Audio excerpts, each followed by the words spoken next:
Tulungan mo po kami, Panginoon. Ako po si Father Fiel Pareha at ito po ang ating segment, ang Daily Devotion, na kung saan tayo po ay magdarasal, magbabasa at magninilay kasama ng salita ng Diyos sa buong taon. Manalangin tayo. Sa ngalan ng Ama, ng Anak at ng Espiritu Santo. Amen. Halina, banal na Espiritu, liwanagan mo ang aming puso at isip, nang maunawaan at may sa buhay namin ng iyong salita. Amen. Our Bible passage for today is from the book of Psalms, chapter 109, verses 26 to 31, and I read it for you. Help me, O Lord my God. Save me according to your steadfast love. Let them know that this is your hand. You, O Lord, have done it. Let them curse, but you will bless. Let my assailants be put to shame. May your servant be glad. May my accusers be clothed with dishonor.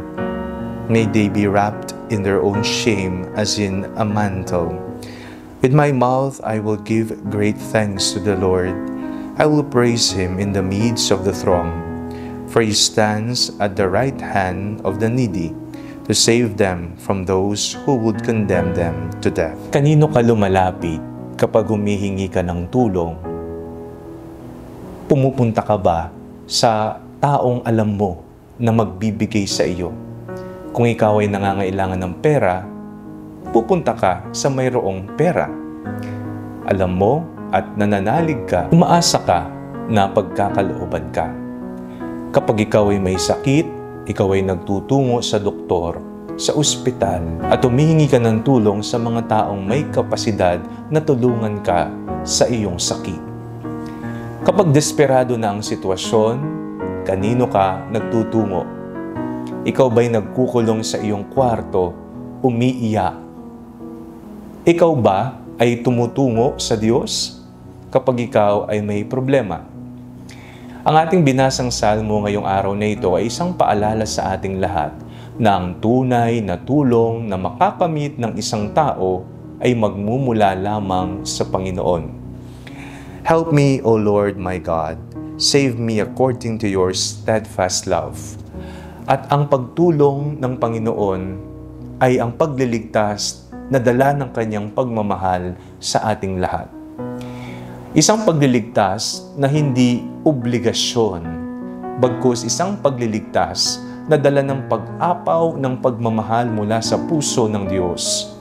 Mahal niya ang kanyang mga nilikha. Mahal niya ang mga tao. Mahal kanya. Kaya nga, huwag mag-atubili na kapag desperado o humihingi ka ng tulong, lumapit ka kay Jesus. Si Jesus na nakakaalam ng laman ng iyong puso ang magkakaloob ng tamang solusyon na magkakaloob ng kasagutan sa iyong mga katanungan sa buhay. Manalangin tayo.